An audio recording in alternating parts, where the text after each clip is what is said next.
อบอุ่นใจทันสมัยขึ้นตืมเมื่อเกาหลีใต้ให้การช่วยเหลือกับโครงการปรับปรุงความปลอดภัยทางอากาศสนามบินสากลหลวงพระบางสำเร็จโครงการปรับปรุงความปลอดภัยทางอากาศสนามบินสากลหลวงพระบางอิงตามข้อมูลจากทางประเทศลาวเปิดเผยให้รู้ว่าโครงการปรับปรุงการปฏิบัติงานทางอากาศของสนามบินสากลหลวงพระบางระยะที่2ภายใต้โครงการการช่วยเหลือเพื่อการพัฒนาหรือ ODA ได้สำเร็จอย่างเป็นทางการทั้งนี้ก็เพื่อสร้างความเข้มแข็งให้ระบบการตรวจการความปลอดภัยทางอากาศของสปป.ลาวและเสริมสร้างความสามารถแบบยืนยงให้คะแนนการบินของลาวเพื่อก้าวไปสู่มาตรฐานสากลโครงการดังกล่าวได้ปิดลงอย่างเป็นทางการในระหว่างการจัดกองประชุมเพื่อรายงานเกี่ยวกับการปฏิบัติโครงการแบ่งปันความรู้ KSP ศกปี2024-2025ที่จัดขึ้นเมื่อบ่ดนผ่านมาอยู่ที่นครหลวงเวียงจันทน์โดยท่านคิมจองละยอนที่ปรึกษาอาวุโสของ KSP และอดีตรองรัฐมนตรีกระทรวงที่ดินพื้นฐานของรางและการขนส่งแห่งสเกาหลีฐานคำลาพรหมวันหัวหน้ากรมการบินพลเรือนกระทรวงโยธาธิการและขนส่งสปป.ลาวมีฐานปักจิวกิวผู้อำนวยการใหญ่องค์การส่งเสริมการค้าและการลงทุนของสเกาหลีประจำนครหลวงเวียงจันทน์หรือโกตราเวียนเชียนและภาคส่วนที่เกี่ยวข้องเข้าร่วมในโครงการแบ่งออกเป็นความรู้ KSP ได้รับการสนับสนุนจากกระทรวงเศรษฐกิจและการเงินของสเกาหลีเป็นโครงการปรึกษาหารือทางด้านนโยบายที่อิงใส่โครงการช่วยเหลือเพื่อการพัฒนาโครงการ ODA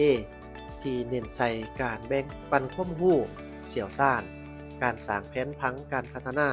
และเสริมสร้างความสามารถของสถาบันในบรรดาประเทศผู้ร่วมมือเฉพาะโครงการนี้แม้เน้นใส่การเสริมสร้างระบบความปลอดภัยการบินและการกาเกียมสำหรับสปป.ลาวให้แก่โครงการตรวจสอบความปลอดภัยสากลของ ICAO และ USOAP ในปี 2026 นี้โครงการในระยะที่2นี้แม้นสืบต่อจากผลสำเร็จของโครงการ KSP ระยะที่1ที่จัดตั้งปฏิบัติในระหว่างปี 2024 ถึง ปี 2023 ถึงปี 2024 ภายใต้โครงการการปรับปรุงน่านฟ้าและวงจรการบินของสนามบินสากลหลวงพระบางได้ซุ่มใส่การปรับปรุงระบบน่านฟ้าการพัฒนาขั้นตอนการบินและการยกระดับความสามารถให้แก่พนักงานการบินส่วนวาระยะที่2เป็นในซุ่มใส่การสร้างความสามารถของสถาบันโดยการสร้างตั้งระบบการฝึกอบรมการกวดกาความปลอดภัยทางด้านการบินโครงการนี้รวมมีการพัฒนาหลักสูตรการฝึกอบรมและอุปกรณ์การเรียนการสอนที่สอดคล้องกับมาตรการการตรวจสอบความปลอดภัยสากลเพื่อช่วยให้สปป.ลาวพัฒนาผู้ประกอบอาชีพทางด้านความปลอดภัยและความปลอดภัยทางด้านการบินที่เพียงพอในกองประชุมแม้ได้นำเสนอแผนการสำหรับการพัฒนาระบบตรวจสอบความปลอดภัยทางด้านการบินซึ่งประกอบมีสร้างตั้งระบบการฝึกอบรมให้พนักงานตรวจกาความปลอดภัยทางด้านการบินพัฒนาโครงการฝึกอบรมวิชาชีพให้สนามบินสากลหลวงพระบาง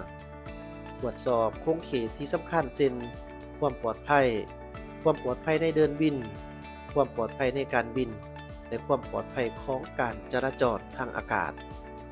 จัดตั้งปฏิบัติตัวแบบฝึกวิทยาศาสตร์ให้นักการบินให้นักวิทยากรมืออาชีพหรือว่า Train the Trainer เพื่อเฮ็ดให้ประเทศลาวสามารถจัดฝึกอบรมผู้กวดกาด้วยตนเองในโอกาสนี้ยังมีการเซ็นบทบันทึกความเข้าใจระหว่างกรมการบินพลเรือนและมหาวิทยาลัยการบินและอวกาศสเกาหลีเพื่อ พื่อเพิ่มทวีการพัฒนาทรัพยากรมนุษย์ในคงเขตการบิน โดยทั้งสองฝ่ายจะร่วมมือกันในการจัดโครงการฝึกอบรมพิเศษเกี่ยวกับความปลอดภัยและความปลอดภัยการบิน ระบบคุ้มครองความปลอดภัยหรือ SMS และการฝึกอบรมนักบิน การร่วมมือดังกล่าวยังรวมมีการร่วมมือพัฒนาอุปกรณ์การฝึกอบรมศึกษาความเป็นไปได้ในการสร้างตั้งสถาบันฝึกอบรมการบินอยู่สปปลาวและการสำรวจทุนช่วยเหลือเพื่อการพัฒนา ODA